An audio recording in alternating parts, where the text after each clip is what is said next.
दोस्तों, अगर आप भी शुभमन गिल को बेहतरीन खिलाड़ी मानते हैं तो वीडियो को लाइक जरूर कीजिएगा। दोस्तों, पहले वनडे मैच में दोहरा शतक चढ़कर शुभमन गिल ने रिकॉर्ड्स की झड़ी लगा दी है।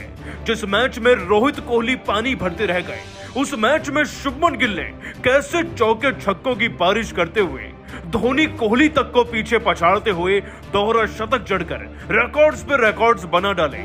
आपको उनकी ये दोहरी शतकीय पारी दिखाने जा रहे हैं, लेकिन उससे पहले आप सभी को क्या लगता है, शुभमन गिल और ईशान किशन में कौन एक बेहतर खिलाड़ी है? नीचे कमेंट करके हमें जरूर बताइएगा। दोस्तों, हैदराबाद की सरजमी पर सीरीज का पहला वनडे मैच न्यूजीलैंड के साथ शुरू हो चुका है। शुरुआत भारत के टॉस जीतने के साथ बल्लेबाजी से हुई। बल्लेबाजी की शुरुआत तो आप जानते ही हैं कौन करता है, रोहित शर्मा। और उनका साथ देने के लिए मैदान में आए नए नवेले 23 साल के युवा शुभमन गिल।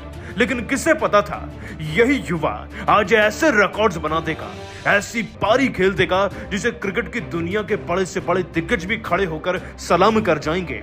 एक ऐसी पारी जिसे खेलने के लिए दोस्तों सालों का तजुर्बा लगता है, लेकिन इस खिलाड़ी ने सालों के सफर को कुछ घंटों में तय कर दिया। दोस्तों, आपको बता दें कि रोहित शर्मा 34 रन बनाकर शुभमन गिल का साथ देना चाह रहे थे, लेकिन यह पार्टनरशिप ज्यादा देर तक टिक नहीं पाई। 34 रन पर रोहित तो आउट हो गए, लेकिन शुभमन गिल का एग्रेसिव प्लान कुछ और ही कह रहा था। दोस्तों, शुभमन गिल ने लगभग 45 से 46 गेंदों के अंदर अपना 50 पूरा कर लिया था, लेकिन किससे पता था ये 50 शतक में पूरा होना है, ये शतक 150 रन में पूरा होना है। और 150 के बाद तो 3 बैक टू बैक ऐसे छक्के भी आएंगे जो शुभमन गिल को दोहरे शतक तक ले जाएंगे। दोस्तों, आपको थोड़ा फ्लैशबैक में लेकर चलते हैं। आपको बता दें कि अपना 50 पूरा कर शुभमन गिल किसी का साथ ढूंढ रहे थे, लेकिन इस बीच में विराट कोहली 8 रन पर, ईशान किशन 5 रन पर, सूर्या 31 पर और पांड्या भी 28 पर आउट हो गए थे।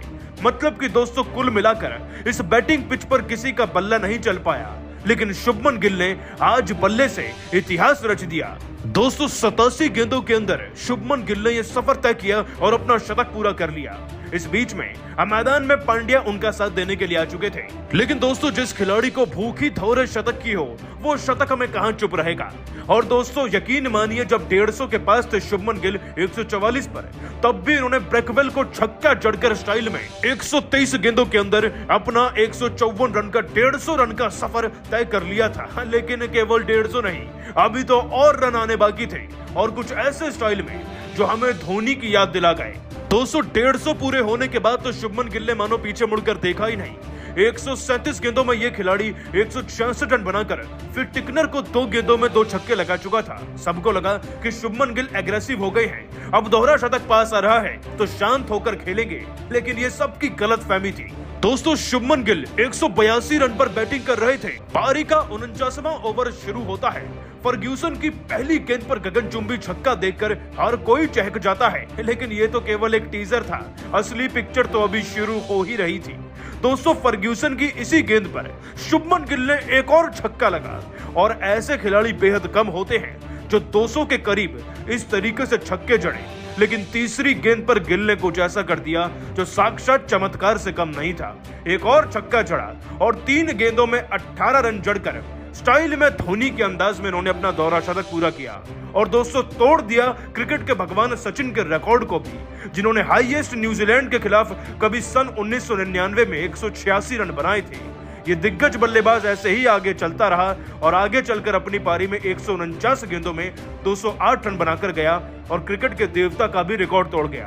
दोस्तों, गिल ने अपनी पारी में 19 चौके तो 9 गगनचुंबी छक्के भी लगाए। दोस्तों, भारत को जिताने वाले कहीं ना कहीं लॉर्ड शार्दुल ठाकुर तो बने ही हैं, और इसीलिए मैन ऑफ द मैच बने शुभमन गिल ने उनके लिए कुछ ऐसा कह दिया कि सबका दिल ही जीत लिया। आखिरकार गिल ने अपने बयान में क्या कहा शार्दुल के लिए, आपको उनके बयान का चलिए वीडियो दिखाते हैं। दोस्तों, शुभमन गिल ने कहा, वाकई में जब बल्लेबाजी करने का आपको मौका मिलता है एक लंबे अरसे के बाद, तो आप उस मौके को भुनाना चाहते हैं। और मैं जानता था कि हमारी भारतीय क्रिकेट टीम एक ऐसे मोड़ पर है जहां पर मुझे तेज नहीं बल्कि एक जरूरी पारी खेलनी है। रोहित भाई ने भी यही कहा था और कोहली भाई ने भी, और मैं बस अपनी बल्लेबाजी में बेहतर से बेहतर शॉट लगाने का प्रयास कर रहा था, जिसमें सफलता मिली तो मैं दोहरे शतक तक भी पहुंच गया। सोचा नहीं था कि दोहरा शतक भारत के लिए लगा पाऊंगा। ईशान किशन एक ऐसे खिलाड़ी हैं जो मेरे सबसे अजीज दोस्त हैं। जब उन्होंने दोहरा शतक लगाया था तो एक अरमान जरूर पैदा हुआ था कि मैं भी दोहरा शतक लगाऊंगा, और आज जिसमें कामयाबी मिली तो अपने फैंस, अपनी टीममेट्स की बदौलत। लेकिन ये मैन ऑफ द मैच का अवार्ड जितना मेरा है उतना ही शार्दुल ठाकुर का भी, क्योंकि अंतिम ओवर में सबसे महत्वपूर्ण विकेट तो उन्होंने ही लिया, और यदि वह विकेट नहीं लेते तो शायद हम मैच को जीत भी नहीं पाते।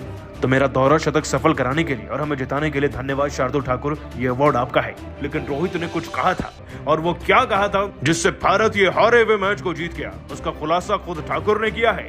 12 रन से भारत को जिताने के बाद शार्दुल ठाकुर ने अपने बयान में कहा, मुकाबले अगर अंतिम ओवर के हों और वो खास तौर पर अगर वनडे मैचेस हो तो किसे याद नहीं रहते। जाहिर सी बात है, आज के मुकाबले में जब अंतिम ओवर के लिए रोहित ने मुझे चुना तो थोड़ा बहुत नर्वस जरूर था, लेकिन जानता था कि टीम को जिताना है, देश को जिताना है हर हाल में। बल्लेबाजों ने हमारे बहुत मेहनत करी थी और इस लक्ष्य को बचा नहीं पाते तो शायद ये भारतीय गेंदबाजी पर किसी कलंक से कम नहीं होता।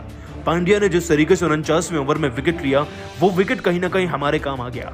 लेकिन ब्रेकवेल एक ऐसे खतरनाक खिलाड़ी थे जो अंतिम ओवर में भी मैच को जिताना जानते हैं, और जब पहली गेंद पर उन्होंने छक्का लगाया तो दूसरी गेंद प्रेशर में मैंने वाइड गलती से फेंकी। उसके बाद रोहित भाई ने मुझे बताया कि ऐसी परिस्थिति में मैं अपनी यॉर्कर का क्यों नहीं इस्तेमाल करता, जिसके बाद मैंने बिल्कुल वही किया और पैड्स को टारगेट करते हुए अपनी गेंद को तब्दील किया एक यॉर्कर में, जिसके बाद नतीजा हम सबके सामने है।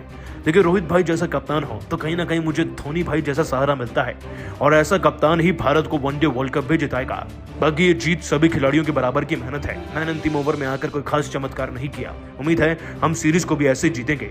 दोस्तों, रोहित शर्मा एक ऐसे खिलाड़ी हैं जो थोड़ा बहुत पैनिक जरूर हो जाते हैं, लेकिन उनकी सहनशीलता धोनी जैसी है। ऐसे अंतिम ओवर में जो खिलाड़ियों की मदद करे वही असल कप्तान है। लेकिन आप सभी को क्या लगता है, आज हम किसकी वजह से जीते, शार्दुल या शुभमन गिल? और साथ ही रोहित और धोनी में कौन बेहतर है, इसका भी जवाब नीचे कमेंट करके जरूर दीजिएगा।